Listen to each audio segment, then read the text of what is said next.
السلام عليكم ورحمة الله وبركاته. بسم الله الرحمن الرحيم. الحمد لله رب العالمين والعاقبة للمتقين والصلاة والسلام على أشرف المرسلين وعلى آله الفائزين برضا الله. أما بعد، رب اشرح لي صدري ويسر لي أمري واحلل عقدة من لساني يفقه قولي. أفوض أمري إلى الله إن الله بصير بالعباد. اللهم صل على سيدنا محمد وعلى آل سيدنا ومولانا محمد. نحن ندعو ربنا الكريم في توسل واستغاثة بقرة عيننا مدبور ولي. قد رجونا النصر والفتوح في أمورنا سيما في أمرنا بجاهكم مدبور ولي. لا إله إلا الله لا إله إلا الله لا إله إلا الله محمد رسول الله. اللهم صل وسلم وبارك عليه. അല്ലാഹു സുബ്ഹാനഹു വ തആല മനുഷ്യന് ചെയ്തു കൊടുത്ത കോടാനുകോടി അനുഗ്രഹങ്ങളിൽ ഏറ്റവും വലുത് എന്ന് പറയാൻ നമുക്ക് സാധിക്കുന്നത് അല്ലാഹു നമ്മുടെയൊക്കെ ഖൽബുകളിൽ നൽകിയ ഈമാനാകുന്ന വിശ്വാസമാണ്.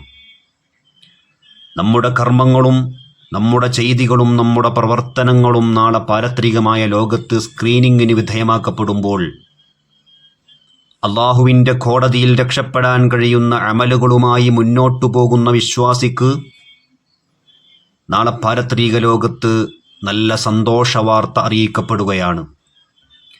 ഹബീബുൽ വറ മുഹമ്മദുർ റസൂലുള്ളാഹി സ്വല്ലല്ലാഹു അലൈഹി വസല്ലമ തങ്ങൾ ഔപചാരികമായി ഉദ്ഘാടനം നിർവഹിക്കുന്ന പരിശുദ്ധമായ സ്വർഗത്തിൻ്റെ കവാടങ്ങളിലൂടെ കടന്നു പോകുമ്പോൾ ഒരു വിശ്വാസിക്കുണ്ടാകുന്ന ആനന്ദത്തിൻ്റെ സന്തോഷത്തിൻ്റെ അളവെത്രയാണെന്ന് നമുക്കൊരിക്കലും തിട്ടപ്പെടുത്താനോ കണക്കാക്കാനോ കഴിയില്ല എന്നത് യാഥാർത്ഥ്യമാണ്. പ്രിയപ്പെട്ട വിശ്വാസികളെ, നമ്മുടെ ജീവിതത്തിൽ നമ്മൾ പലതിനും കണക്ക് വെക്കുന്നവരാണ്. പല സംഗതികൾക്കും നമ്മൾ കണക്ക് വെക്കാറുണ്ട്. ഒന്നല്ലെങ്കിൽ നമ്മൾ എഴുതി വെക്കുന്നു, അല്ലെങ്കിൽ കുറിച്ചിടുന്നു, അല്ലെങ്കിൽ മറ്റുള്ളവരോട് പറയുന്നു. ഇങ്ങനെ തുടങ്ങിയിട്ട് നമ്മുടെ ജീവിതത്തിൽ അള്ളാഹു നൽകിയ 100 അനുഗ്രഹങ്ങളിൽ നമ്മൾ പലതിനും കണക്ക് പറയാറുണ്ടെങ്കിലും ഏറ്റവും കൂടുതൽ മനുഷ്യൻ അവൻ്റെ ജീവിതത്തിൽ കണക്കുകൾ പറയുന്നത്, ശ്രദ്ധിച്ചു വെക്കുന്നത് അവന് നൽകിയ സമ്പത്തിനെ കുറിച്ചാണ്. ഒരു 10 രൂപ, ഒരു 100 രൂപ, ഒരു 1000 രൂപ നാം ചിലവാക്കി കഴിഞ്ഞാൽ ആ 100 രൂപ ചിലവായല്ലോ എന്ന ഒരു വേദന നമ്മൾ പലപ്പോഴും നമ്മുടെ ഉള്ളിൽ നമ്മൾ പങ്കുവെക്കാറുണ്ട്, മറ്റുള്ളവരോട് പറയാറുണ്ട്. എന്നാൽ പ്രിയമുള്ളവരെ, അല്ലാഹു സുബ്ഹാനഹു വ തആല നമുക്ക് നൽകിയ ഏറ്റവും വലിയ അനുഗ്രഹം അതെന്താണെന്നറിയുമോ? അത് നമ്മുടെ ആയുസ്സാണ്. അല്ലാഹു നമുക്ക് നൽകിയ ആയുസ്സിൽ നിന്ന് എത്രയെത്ര സംഗതികളെയാണ്, സമയങ്ങളെയാണ് നാം മറ്റ് അനാവശ്യങ്ങൾക്കു വേണ്ടി, അശ്ലീലങ്ങൾക്കു വേണ്ടി, നമുക്ക് ആവശ്യമില്ലാത്ത കാര്യങ്ങളുമായി ബന്ധപ്പെട്ടുകൊണ്ട് അല്ലാഹു നമുക്ക് നൽകിയ എത്രയെത്ര സമയങ്ങളെയാണ് നാം ദുർവിനിയോഗം ചെയ്യുന്നത്. നമ്മൾ ചിന്തിച്ചിട്ടുണ്ടോ മുഅ്മിനീങ്ങളെ? നമ്മൾ ആലോചിച്ചിട്ടുണ്ടോ പ്രിയപ്പെട്ടവരെ?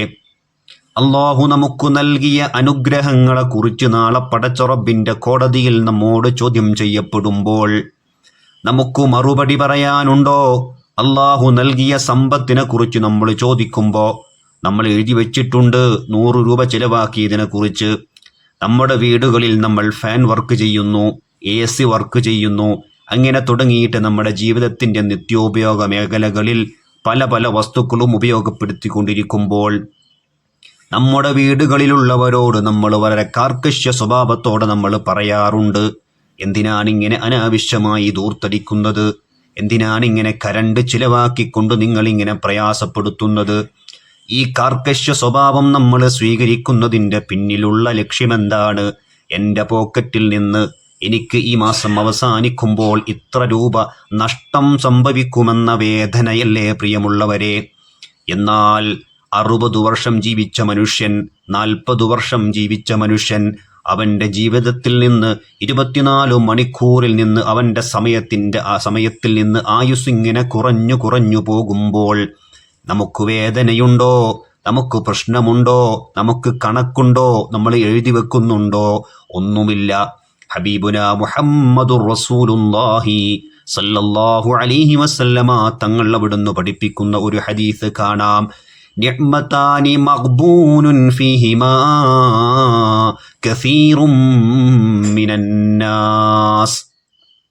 അധിക ജനങ്ങളും വഞ്ചിക്കപ്പെട്ടു പോകുന്ന എന്തുകൊണ്ടാണെന്നറിയുമോ? മുത്തുനബി പഠിപ്പിക്കുകയാണ്. മുത്തുനബി തങ്ങൾ സല്ലല്ലാഹു അലൈഹി വസല്ലമ തങ്ങൾ പഠിപ്പിക്കുകയാണ്, മനുഷ്യന് അല്ലാഹു സുബ്ഹാനഹു വ തആല നൽകിയ സമയത്തെ ദുർവിനിയോഗം നടത്തുന്നവരാണ്. മുത്തുനബി പറയുന്നു, അസ്വിഹതു വൽ ഫറാഗ്. അല്ലാഹു സുബ്ഹാനഹു വ തആല നമുക്ക് നൽകിയ ആരോഗ്യം കൊണ്ട് നമ്മൾ പലപ്പോഴും വഞ്ചിക്കപ്പെടാറുണ്ട്. നമ്മുടെ സമയവും നമ്മുടെ ആരോഗ്യവും നമ്മുടെ ആയുസ്സും നാം എന്തിനു വേണ്ടി ചെലവഴിച്ചു എന്നതിനെക്കുറിച്ച് നമുക്ക് ചിന്തിക്കാൻ കഴിയുന്നുണ്ടോ? നമുക്ക് വേദനയുണ്ടോ? ഒരു ദിവസം ഇന്ന് കഴിഞ്ഞു കടന്നു പോയപ്പോൾ റബ്ബേ, എൻ്റെ ജീവിതത്തിൽ നിന്ന് ഒരു ദിവസം കഴിഞ്ഞു പോയല്ലോ എന്ന് ചിന്തിച്ചുകൊണ്ട് വേദനിക്കുന്ന, വ്യഥ പറയുന്ന, സങ്കടപ്പെടുന്ന എത്ര മനുഷ്യരുണ്ട് പ്രിയപ്പെട്ടവരെ? നമുക്ക് വേദനയില്ലല്ലോ. നമ്മുടെ പോക്കറ്റിൽ നിന്നൊരു 10 രൂപ നമ്മൾ മറ്റുള്ളവർക്ക് വേണ്ടി നൽകിയാൽ, നമ്മുടെ കുടുംബത്തിന് വേണ്ടി ചെലവാക്കിയാൽ പോലും അതിനെക്കുറിച്ച് നമുക്ക് വേദനയുണ്ട്.